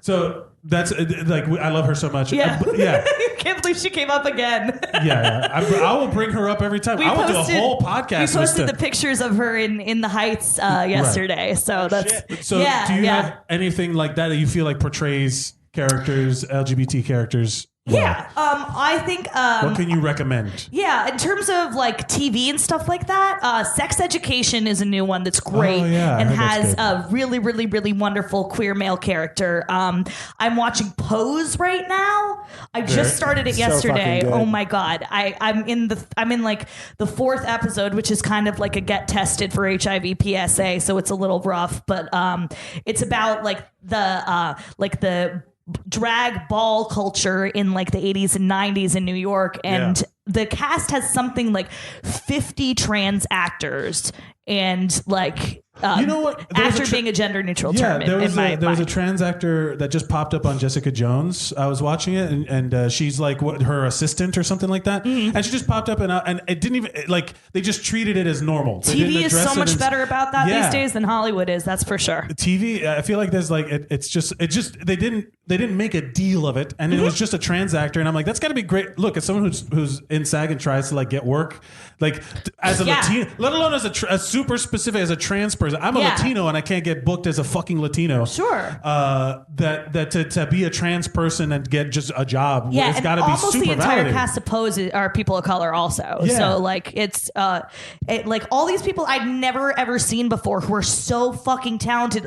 The gal who plays is it Angel again? Yeah, it is Angel again. Good Lord. Yeah. She is unbelievably beautiful. Like, she's so beautiful, and she's so just like good, you know, and like obviously Blanca is everyone's really good, but like she's the one who really everybody poses blew me away. It's also like one of the only who's the guy who fucking show runs it? Ryan Murphy. Yeah, Ryan Murphy. It is like the good Ryan Murphy show. Because I was actually shocked that he wrote the pilot. Yeah. It's him and Brad Falchuk, who's his writing partner, and one other person. Because I was like, this is very authentic language coming from like Ryan Murphy. I think he's like, mostly black drag queens. He had someone help him. I think he's mostly a name on it. I don't think he's super involved in it. No, but he the three of them wrote the first episode, the script for it. So I was surprised. Toby, are you comfortable with John and Brendan labeling you? Yeah, but I really need to talk about the really quickly about the thing that I shot yesterday, which is really important. It is hashtag We Need a Button. It's a campaign for better and more non-biased treatment for LGBTQ plus whatever queer people in healthcare. And I talk specifically about my experiences with mental health care, and I'll link it and everything like that. What's it called? What's the hashtag again? It's hashtag We Need a Button, and the campaign is launching next week. And I talked about getting gaslit and being told I'm not like bisexual, I'm just dramatic and stuff. Also, my first tweet that like has gotten the most likes is from somebody put up a graphic of all the different like colors of the rainbow, and they identified bi people as people who are attracted to their own gender or the opposite gender. And I said that's not actually the working definition of bisexual. And I have like 400 like likes and retweets and stuff like that off of that because bi and pan are basically the same thing. It means that you're attracted to whoever you're attracted to. We've discussed that there's it's so individual. I figured I just unique, as like a bi pan person lady, I wanted to also throw that in. Sure, of course. So Toby, yes, you may absolutely label me. Toby already labeled herself. You're a theater bisexual. We're not going to theater bisexual. I was it's very, very it's clear. too on the nose. I missed it. I was going to say theater goth. Toby, would you like to promote something before you go? Obviously, this campaign, hashtag We Need a Button, started from Degrassi, now we here, Cthulhu in the Deep South, my group Tea Time with Toby, and I think that's it right now. Oh, and watch Pose, it's so good. Watch Pose. Oh, and Fleabag, watch Fleabag. It's not very gay, but it's great. Ladies and gentlemen, a round of applause for Toby Nelson. Guys, folks, I'm sorry, y'all. Yeah, I'm gonna go, y'all motherfuckers. That's the end of the show. Thank you so much for coming out to the Creek in the Cave in Long Island City, Queens. Unsung Heroes records here every Thursday at 8 p.m. You can follow us at Zeros on Heroes, Zeros on Heroes on all social media. Follow me at Mike Mercadal, at Mike Mercadal on social media, and follow my friends John Smith at Vox the Devil, Brendan Gillett at Scrumpledina on Twitter. Round of applause for them. They were great co-hosts today. Thank you so much. Ladies and gentlemen, thank you all for being here. Remember to go out